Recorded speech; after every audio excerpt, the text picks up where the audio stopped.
नमस्कार मित्रों। वैदिक विश्व ट्रस्ट द्वारा प्रायोजित इस वैदिक हिंदू व्याख्यानमाला में आप सभी का स्वागत है। ये व्याख्यानमाला वैदिक विश्व humanity cultural and welfare society द्वारा प्रायोजित की गई है।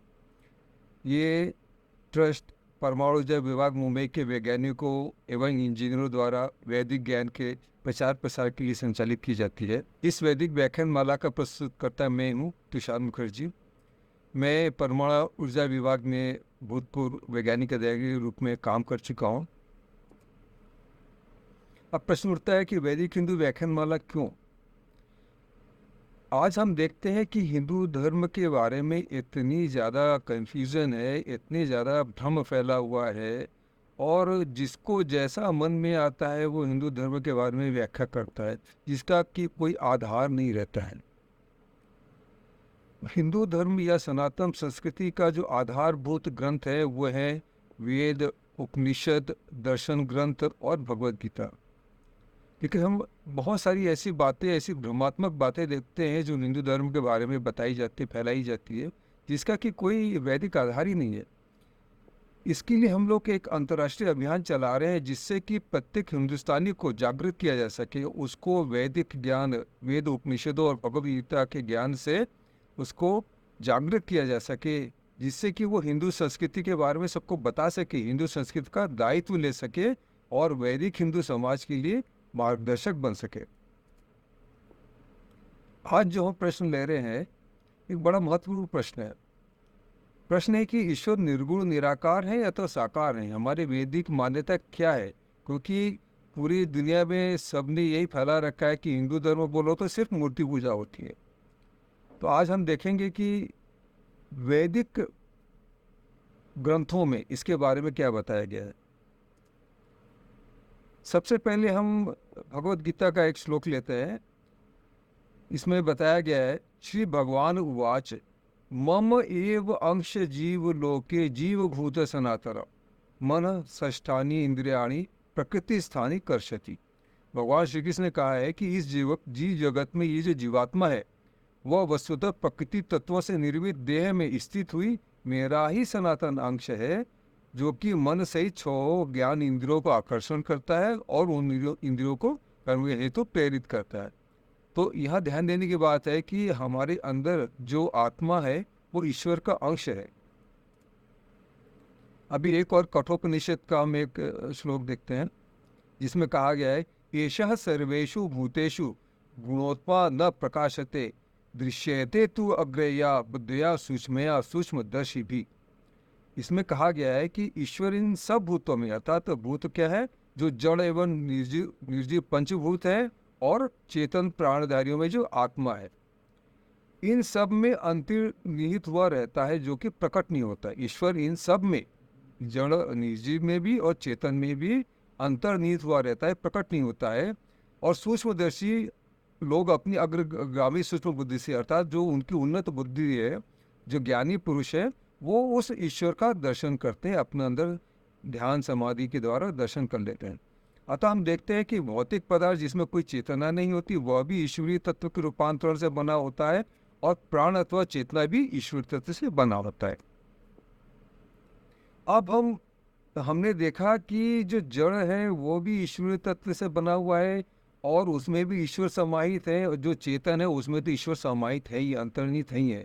अब वेद क्या बोलते हैं? अभी प्रश्न है कि जो शक्ति, ईश्वरीय शक्ति एक छोटे बालू के कण में भी है, और जो ईश्वरीय शक्ति एक बहुत बड़े पहाड़ में भी है, एक बहुत बड़ा जो जंतु हाथी है उसमें भी है, और एक छोटी चींटी उसमें भी है। तो ऐसे ईश्वर का स्वरूप कैसा होना चाहिए? अभी देखिए वेद क्या बोलते हैं। यजुर्वेद का मंत्र है, न तस्य प्रतिमा अस्ति यस्य नाम महतिश हिरण्यगर्भ इति एष मां हिंसित इति एषा यस्मात् न जाता इति एष। इसमें जो पहली लाइन है बड़ी महत्वपूर्ण है, न तस्य प्रतिमा अस्ति यस्य नाम महतेश। अर्थात जिस सृष्टिकर्ता परमेश्वर की कीर्ति बहुत बड़ी है, उस सृष्टिकर्ता परमेश्वर के तुल्य कोई भी एक मूर्ति या प्रतिकृति नहीं है। क्यों? क्योंकि सृष्टि में स्थित हर चीज उसी ईश्वर का ही एक प्रतिकृति, उसी का रूप है। तो हम देखते हैं कि वेदों में बताया जा रहा है कि जो ईश्वर है वो निराकार है, हम एक ब्रह्मसूत्र, ये षट दर्शन ग्रंथ में एक ग्रंथ है ब्रह्मसूत्र, उसका एक सूत्र देखते हैं, उसमें क्या कहा गया है। अरूपवत एव ही तत् प्रधानत्वात्, अर्थात निश्चय से परमात्मा का स्वरूप निराकार ही है, क्योंकि ईश्वर का निराकार रूप का होना ही ईश्वर की मुख्य पहचान है। अरूपवत का अर्थ होता है अरूप वाला होना, अर्थात बिना रूप वाला, जिसका कोई रूप ना हो, जिसका कोई आकार ना हो। अतः अरूपवत का अर्थ क्या होगा? निराकार होना। इसमें कहा जा रहा है कि ईश्वर की मुख्य पहचान क्या है? उसका निराकार होना। अतः परमात्मा का स्वरूप निश्चय पूर्वक निराकार ही है, क्योंकि जो ईश्वर सर्वांतर्यामी हो, सृष्टि के हर चीज में समाई हो, हर प्राणी के शरीर में स्थित हो, उसका किसी निश्चित आकार का होना संभव ही नहीं है। यदि ईश्वर किसी निश्चित आकार का ही कोई व्यक्तित्व हो, तो वह इस अनंत विशाल सृष्टि में कैसे समा सकता है? वो तो पूरी सृष्टि में समाया हुआ है। और यदि वह अनंत विशाल आकार वाला है, तो वह एक अति सूक्ष्म प्राणी के अंदर कैसे समाया हुआ है? अतः इस विवेचना से ये निश्चित होता है कि परमात्मा, जिसे कि वेदों में ब्रह्म के रूप से कहा गया है, उस ब्रह्म का स्वरूप निराकार ही है। अतः आज के बाद यदि कोई आपसे कहे कि हिंदू धर्म में केवल साकार पूजा होती है, मूर्ति पूजा होती है, तो उसको भूल को सुधार दें, उसको बता दें कि उसको गलत बातें बताई गई हैं, और उसको इस सत्य का ज्ञान करा दे कि हिंदू धर्म में सृष्टिकर्ता ईश्वर को निराकार माना गया है, क्योंकि वही ईश्वरीय शक्ति इस सृष्टि में साकार रूप में भी प्रकट होती है। इसलिए उस ईश्वर को निराकार और साकार दोनों भाव से पूजा होती है। हम जो मंदिरों में साकार मूर्ति के सामने पूजा करते हैं, तो उस समय हम मूर्ति के सामने आंख बंद करके नमस्कार करते, प्रणाम करते हैं ईश्वर को। तो वो क्या है? हमारा सूक्ष्म ध्यान है, वो उस अल्प समय के लिए हम ध्यान कर रहे होते हैं। तो वस्तुतः हिंदू धर्म का जो ईश्वर की उपासना की जो मुख्य विधि है, वो ध्यान और समाधि के द्वारा है। क्योंकि हम सांसारिक लोग ज़्यादा समय के लिए ध्यान समाधि कर नहीं सकते, तो हम मंदिरों में जाते हैं कि हे ईश्वर, जिसको मैं आपको देख रहा हूँ, उसी ईश्वर को मैं अपने अंदर ध्यान समाधि के द्वारा नहीं देख सकता, लेकिन अपने अंदर मैं देखने की कोशिश करूँगा। तो मंदिरों में हम उस ईश्वर को अपने अंदर देखने की कोशिश करते हैं, अपने जो ईश्वर हमारे अंदर समाया हुआ है, जो निराकार ईश्वर है। संभवतः निराकार ईश्वर की मान्यता को बताने वाला वैदिक हिंदू संस्कृति विश्व की सबसे पहली, सबसे पुरानी संस्कृति है। वेद तो हजारों साल पहले लिखे गए थे। बाकी सारे जो दूसरे अभी जो दूसरे धर्म दिखते हैं आपके चारों ओर, वो तो अब बहुत बाद में आए हैं। आप उनको गूगल करेंगे तो पता चलेगा वो बहुत बाद में आए हैं।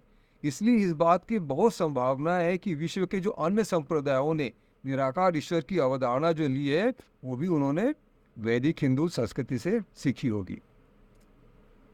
आप इस वैदिक हिंदू अभियान में कैसे शामिल हो सकते हैं? हम चाहते हैं कि सारा जो सकल सनातनी समाज है, हिंदू समाज, इसमें शामिल हो जाए। आप इसमें सक्रिय रूप में भाग लेने के लिए, योगदान करने के लिए आमंत्रित हैं। आप हमारे वैदिक हिंदू ट्रस्ट के सदस्य बन सकते हैं। इसमें कोई पैसा नहीं है, हमको किसी का पैसा नहीं चाहिए, सिर्फ सहयोग चाहिए। आप हमारे फेसबुक फोरम में, इन वैदिक हिंदू का जो फेसबुक फोरम है, उसमें आप अनुरोध भेज के हमारे मेंबर बन सकते हैं। आप ये जो वीडियो देख रहे हैं, ये यूट्यूब चैनल में है, आप इसको लाइक करें, सब्सक्राइब करें, इसको और मित्रों के पास भेजें, और उनको भी लाइक और सब्सक्राइब करने के लिए निवेदन करें, क्योंकि जितने लाइक और सब्सक्राइब हो गए तभी ये यूट्यूब वाले इस वीडियो को रखेंगे। नहीं तो क्या होता है, अगर ज़्यादा सब्सक्राइब नहीं होता, लाइक नहीं होता है, वो यूट्यूब वाले इसको डिलीट कर देते हो। इसलिए अगर आप इस वैदिक ज्ञान के प्रचार प्रसार में हमारा सहयोगी बनना चाहते हैं, तो इसको ज़्यादा से ज़्यादा लाइक और सब्सक्राइब कीजिए। आप अपने प्रश्न भेज सकते हैं कि आपको अगर कुछ और पूछना है हिंदू धर्म और सनातन संस्कृति के बारे में, या कोई सुझाव देना है, तो मेरा ईमेल आईडी दिया हुआ है। आपके सभी प्रश्नों सुझावों का स्वागत है। हम आपके दिव्य जीवन की कामना करते हैं, और वैदिक विश्व ट्रस्ट पे जो जितने भी वैज्ञानिक हैं, साइंटिस्ट हैं, इंजीनियर हैं, और कई संस्कृत स्कॉलर भी हमारे सदस्य हैं, उन सब की ओर से मैं आपको प्रणाम करता हूँ, नमस्कार करता हूँ। धन्यवाद।